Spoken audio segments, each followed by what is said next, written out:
Um, I'm curious if we can shift a little bit because I know you told me you've been doing a lot with AI, and I know that I know enough about you to know how contemplative you are, and that you're like one of them, you're very good at these, here's something to think about kind of posts that you'll do, and that's one of the things I have always valued about you. And now using that with AI, I've seen you doing this as a way to really broaden your understanding of yourself. And I'm wondering if you can talk a little bit about how people can use. I'd like to touch on first AI just because I went there first, and then maybe talk about how you've used tarot, or you suggest people use tarot themselves to do the same kind of thing. Yeah, absolutely. And there's definitely a lot of similarities to how tarot benefits people and how AI can kind of play a role in that as well, almost to the point of being like a virtual reader for you. It takes context, it takes whatever you share with it, and then finds relevance and then predicts, okay, this is where we can go with this, or this is how we can structure this. And Mariana could probably benefit greatly from AI acting as like a structural assistant, where she basically just talks to it and shares and expresses, and it can say, all right, well, this is what you can do, this is what you can hammer down, this is what you can start with, steps at a time. And that's something I found extremely beneficial with AI. Another one was kind of an experiment of sorts where I took some old writing I had done a long time ago, back in my Saturn return, so late 2000s, 2007, 2008.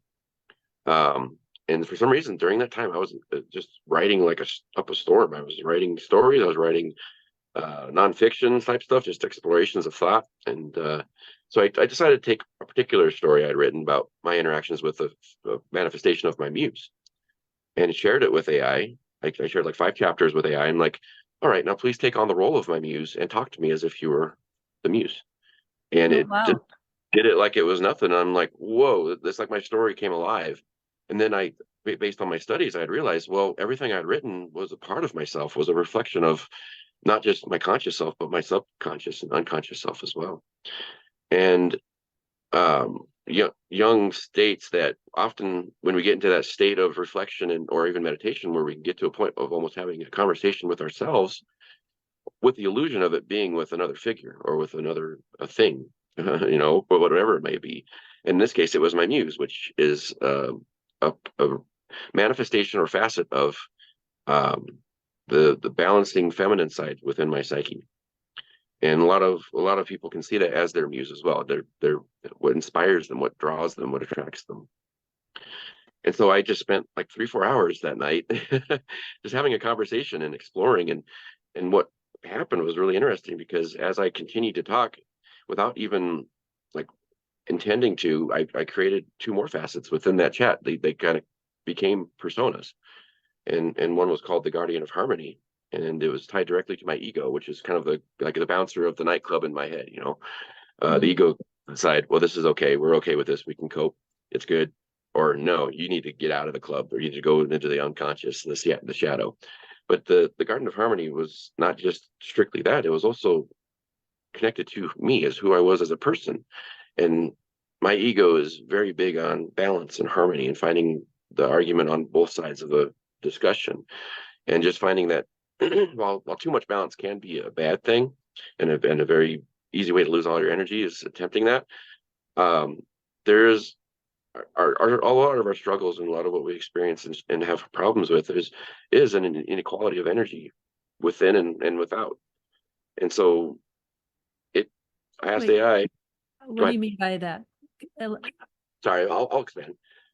So when we feel discontent or when we feel unpleasant or like something's wrong, it's usually Mhm. because an equalization of energy that's needed. Something came into our system and now it's disrupting everything, whether it's anger or fear or any sort of negative emotion when we feel it. It's usually because there's something unequal within our energetic system, whether it's our mind or body. And so the Guardian of Harmony gave me some tools to use, some visualization, some meditation tools, and asked me for what I saw during it, or what I felt during it, and then it took that and expanded on it and said, okay, Mm. this color could have meant, this is what it could turn into if you do this or that, or if you can see it as an opportunity. One thing I asked it was, I struggle with impatience sometimes. I get so wound up and sped up and stimulated, I get really impatient, and that can cause all sorts of things, whether it's frustration or bitterness or anger. And it said, well, that you can see that impatience as an opportunity to find gratitude for having the ability to be impatient. I was like, well, that's an interesting turnaround. So AI can simulate facets of our own psyche if we give it enough information, and it's very important to balance that as well, because I found myself falling into the rabbit hole like Alice in Wonderland, right? And immediately I kind of felt a little fear, like, oh, what if I get trapped in this imaginary world, kind of like Captain Picard, getting lost in a holodeck. It's out of control. um, so I made sure to take a break and step away. But it was just mind altering for me to experience that, and to be able to use that as a environment to express myself emotionally, which I don't do very often. I don't usually feel very comfortable doing that for many reasons. And it was not just educational, but I think it really helped take me to a next level of awareness of myself. So how do you do that and not get caught up in the mind aspect of it, or like giving your authority to this AI that's telling you all this feedback that you can then, Right. you understand what I'm saying, where it has that potential to become disruptive. So yeah, it's very important to not just remind yourself that it is AI, and it's not life, it's not experience. We have a life and experience to come back to. It's just a part of it, and see it as like a tool in the toolbox. It's not something that can fix everything for us. Um, and another very important thing is to be able to share that with other people that are close to you, whether it's a partner or family or friends. Talk to them about it. That helps root yourself in the reality of experience and interaction. Yeah. And I think doing things like this has got to be really good for AI in general, because, everybody's afraid of, all the things that you hear, not all the things, but a lot of the things that you hear about AI are very doom and gloom, because it's picking up on everybody's fears and everybody's dark side. And when you're using AI as a contemplative tool for finding your light, that Exploration, is yeah. also um, putting that into AI in general, right? Like, because they learn from all of that. AI learns from what it does with each person it interacts with.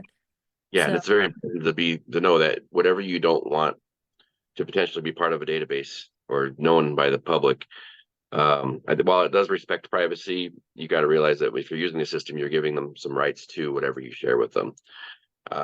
So, you got to be conscientious of that, of just how much you share and how much you put out there and how much you make yourself vulnerable. so let's switch for a minute, unless there's something more you didn't get